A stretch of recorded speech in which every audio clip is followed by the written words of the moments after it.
Good morning. Well, here we are just outside Jaffa Gate in Jerusalem. I'll just turn around for a moment to show you where we are.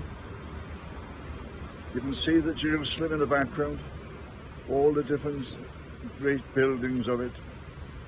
You're looking down now in the Hinnom Valley where they used to offer the sacrifices, the child sacrifices. And then behind me the great wall of Jerusalem, coming up to Jaffa Gate, and the great parade outside, the great opening outside that gate where people actually gather. So we're here this morning and we are talking about next Sunday. Now next Sunday we are going to be keeping the great feast of the presentation. I know the feast is supposed to take place on February the 2nd, but looking at the lectionary I can see that most churches are transferring it to the Sunday. It's a strange particular feast because it's the end of the Christmas period.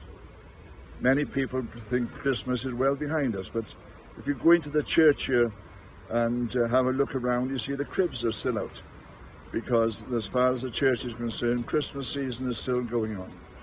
It comes to the end on February the 2nd.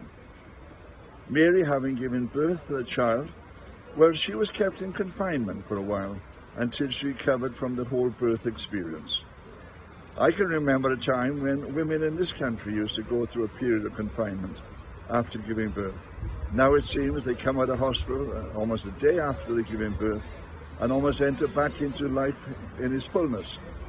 But there was a time when women were expected to stay in bed and to take it easy for quite a few weeks, having gone through the whole experience of pregnancy and giving birth.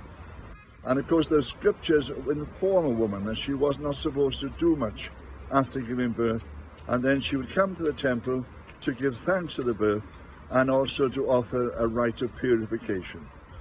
So this particular feast has got many different aspects to it.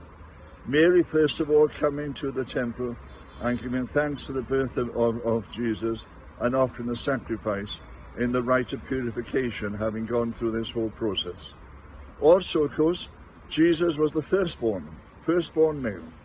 And when there was a firstborn male, the family was supposed to offer a sacrifice. If it was a firstborn animal and it was a male, they were supposed to kill the animal and offer that as a sacrifice.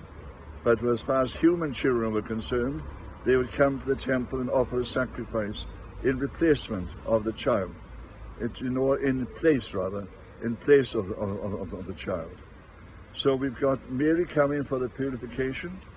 We've got her coming as well and giving thanks for the firstborn child, male child, who was Jesus, and bringing the child with them to the temple and thanking God for his birth.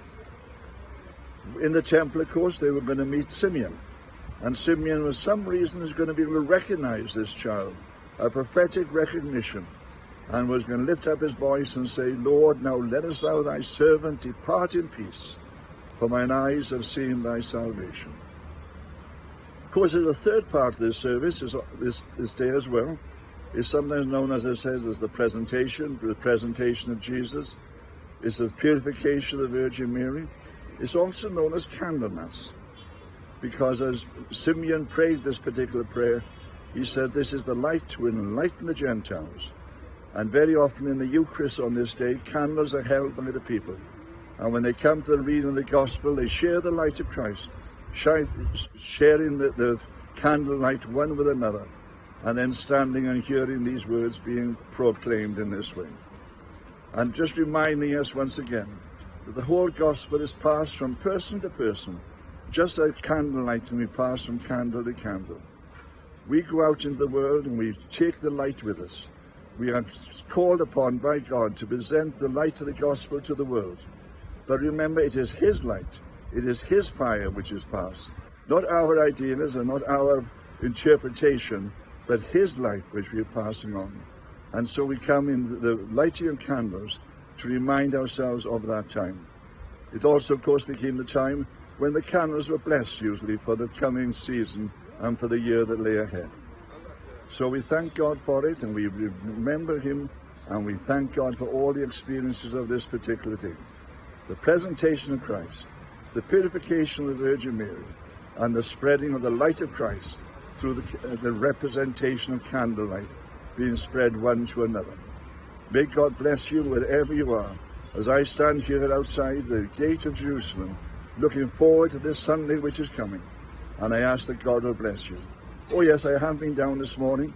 I have been praying for you all. You're all written in my little book. I remember you by name wherever you may be.